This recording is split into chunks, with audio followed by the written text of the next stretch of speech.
Hello, everybody. Happy Tuesday. I don't know about you, but today is just absolutely beautiful. I'm out here at the soccer fields right now, actually, with my boys, and I'm just on a blanket enjoying the sights and the sounds and the feel of the sunshine. So it's a perfect day to start to implement some of these things that we're talking about. So I hope you take advantage of it, at least for just a little bit today. I want to start off talking about your parasympathetic and your sympathetic nervous system, because this is where all of this starts to matter. Your sympathetic nervous system is your fight or flight response. That is the response that gets you revved up and gets you going. Your parasympathetic nervous system is your calming down system. But I also want you to know it's not always like a light switch. It's not like you're in sympathetic, then you're in parasympathetic, and you can just turn it on and off. There's actually a lot of colors or varieties that can happen within that. And what we don't often realize is that when we stay in sympathetic dominant state or a survival state for a long period of time, we can actually go into what is called freeze. So that's when you're disconnected, you are depressed, you're down, you don't have a lot of motivation to do anything, and so essentially you're frozen.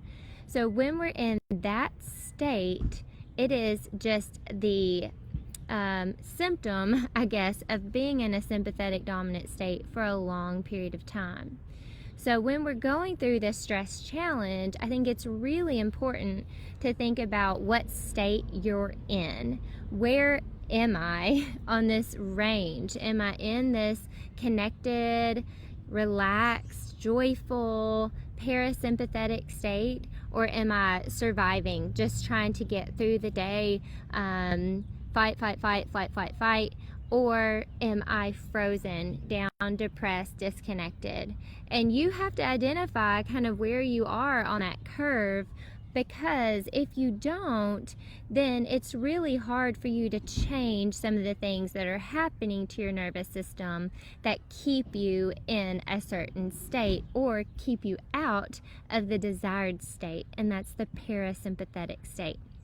The cool thing is that God has wired us innately to be able to move in and out of these states for various reasons. For instance, if we need to catch some food, then we're going to be able to get into sympathetic state, go catch the deer, then come back and enjoy our meal in a parasympathetic state. The problem with today's society is that we have totally shifted kind of our creation's purpose as far as how we're supposed to live, and oftentimes we just continue to live in that sympathetic state all of the time. So through our work, through our activities, through our kids' activities, through these phones, we're always engaged in something that is creating in us some sort of anxiety. So all that to say that does happen, but you also have the ability to get into the sympathetic state. Now, we know that into the parasympathetic state. So if you stay in sympathetic too long, you're going to experience physical problems, emotional problems, headaches, anxiety, insomnia, and then, like I said, depression on that end. And so we need to use what God has given you inside your body to maintain good mental health and well-being. And one effective way to do that is to stop and be still. We talked about yesterday how that is so important, just to stop and be still and to focus on God and take our minds off of our problems and focus on our provider. And then we talked about how we can use sight to bring us into that parasympathetic state. And some of you had really fantastic ideas or things that you really appreciated yesterday. And then we could also use auditory therapy.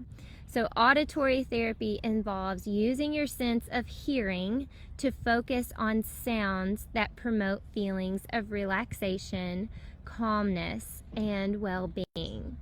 And that can look different for different people. But just for a minute, I want you to stop and think, what are the sounds that take me to the sympathetic state? The fight or flight state. I can automatically think of a few of them. A lot of them happen in the car with my children. And I'm driving down the road, it's really stressful, there's a lot of cars around, and then somebody's making some annoyingly high-pitched sound over and over and over and over and over again. That sends me into a sympathetic state. I can feel my body tighten, I can feel me start to clench my jaws until finally I'm like, please stop, somebody. So think about those sounds and how often you are under the impression of those sounds all day long, different things that might aggravate you or annoy you, and then think about the sounds that you think would relax and calm you. So the first one is just so obvious because here I am under this beautiful tree and I'm listening to these birds. The sounds of nature, like the birds, or the waves crashing, or the rain falling, can calm the mind and the body. It reduces those feelings of anxiety and it promotes that relaxation. It also just gives me a sense of, like, God, you've got this. And I always think about the verse that I read yesterday in Luke when it talks about, like, look at the flowers, look at the birds. And when I hear those birds, I'm like, okay, God, you take care of them. You've got this. I know you're going to take care of me. And when we have that security and that lack of fear over our situation, we will get into a state of relaxation. Another thing that I love, and many of you may not think about engaging in, is listening to classical music. It is calming and soothing and helps reduce stress levels. Even if it's not your preference for music, you can always just play it in the background.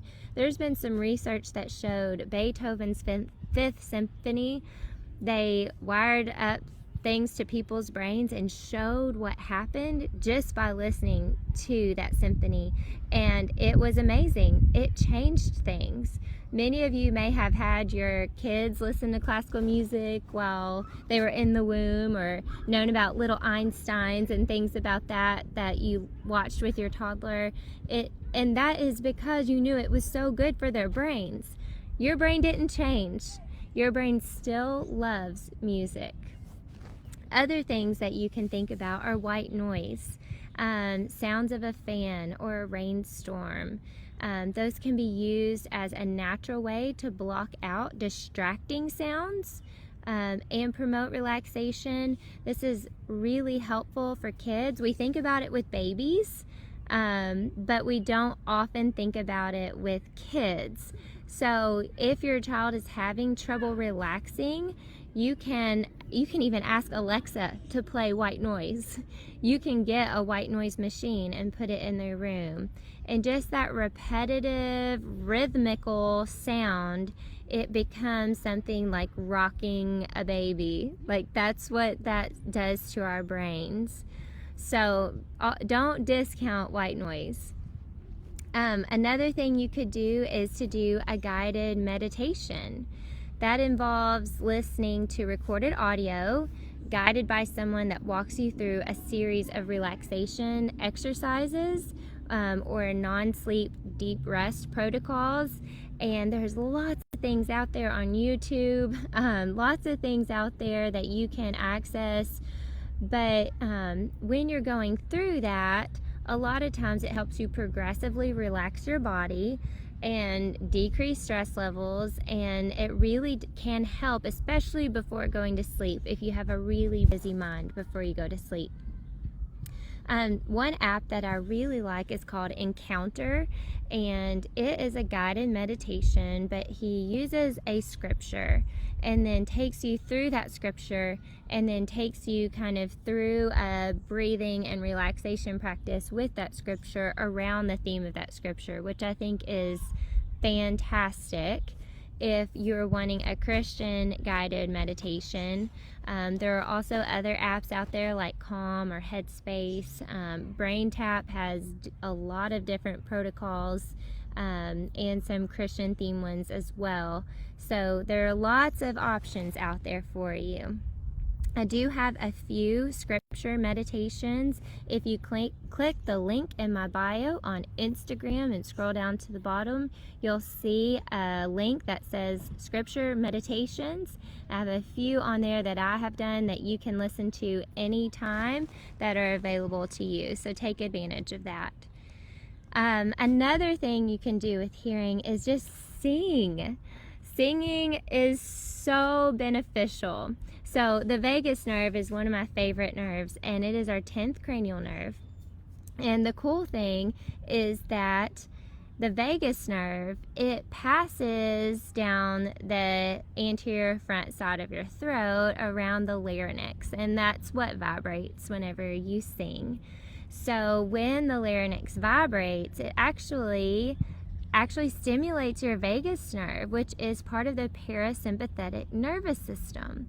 So when it says in Psalm 96, sing to the Lord a new song, sing to the Lord all the earth, sing to the Lord, praise his name, proclaim his salvation day after day, declare his glory among the nations, that like the Lord, he wants us to sing and worship him, and it is kind of innately a part of us, but it gives him praise, but then it also naturally decreases our stress levels and promotes relaxation by releasing tension in your body.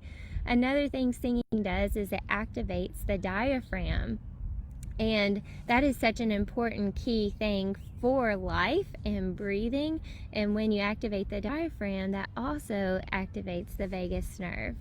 Another one is laughter. I remember yesterday I was in my physical therapy office, and in the room next door there was a little boy who laughed and laughed and laughed, and I couldn't help but laugh, and my patient couldn't help but laugh, and it was contagious. So I just felt so wonderful afterwards, and it's just such a natural way to use hearing for stress relief. So sometimes just telling funny jokes with your kids or watching something silly. We've gotten into the habit of watching I Love Lucy, and I tell you, I don't think I've ever heard Abby Grace laugh so hard as when Lucy locked herself in the meat locker. And we just enjoy that just humor. And then spend time with friends who make you laugh and reduce stress and promote feelings of happiness. It doesn't always have to be so serious, and that is something I've definitely had to learn. Other thing you can do is practice mindful listening, and that involves focusing on the sounds around you at the present moment. So it may not always be outdoor sounds. Here we go. So it may not be always outdoor sounds, but just sounds in general. Just focus on the sounds and take in your environment after all that you're involved in. And if you're in around a sympathetic sound, maybe you need to switch your environment just a little bit for some time. Another one is breathing exercises. So focusing on your breath and listening to the sound of your inhales and exhales is kind of like listening to the waves. And when you really focus on your breath and, like I said, engage the diaphragm, your vagus nerve loves that. Your parasympathetic nervous system absolutely loves that. And when it's quiet and you're listening to your breath, it's an amazing calming activity. One thing I do with my children, if they are having trouble or in a sympathetic state, is I will hold them close to me and breathe really deeply, and then try to have them match their breath to mine, and then we just listen. And it is amazing how it just changes that ability for you to think rationally and to calm down. So, in conclusion, using auditory therapy can be super effective to reduce your stress and promote relaxation, whether it's through nature sounds or music, classical preferred, white noise or meditation, singing, laughter, listening to everything around you, or breathing exercises.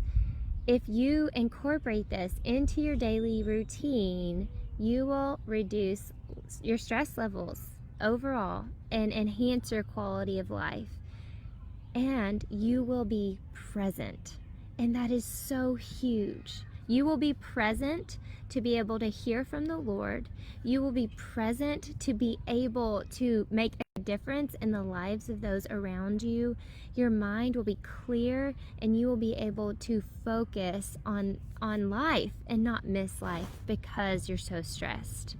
So I want you to be thinking about how you can incorporate sound into your daily routine.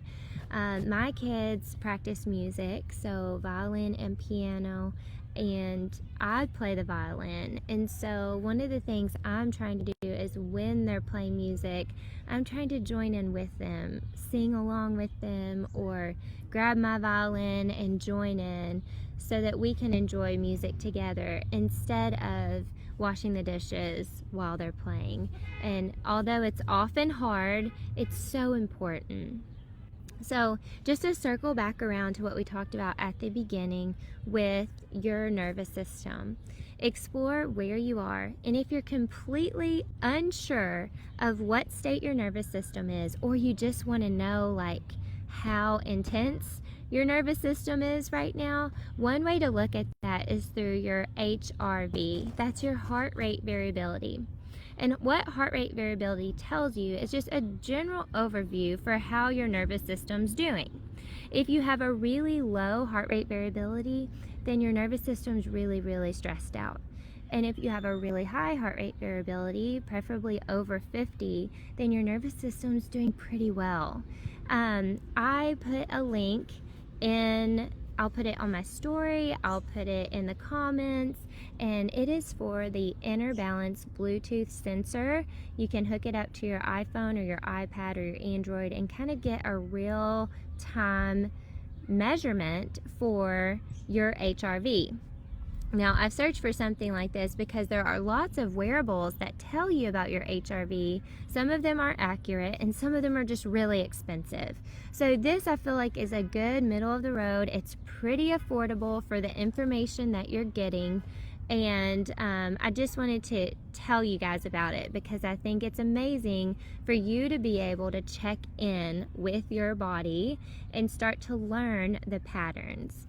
Other wearables that you could look into are like the Whoop band or an Aura ring that I don't have a direct link for, but they're both amazing products. You just are going to just pay a little bit more for those. So if you're just getting into exploring your HRV and all of that, the Inner Balance Bluetooth sensor is a great place to start.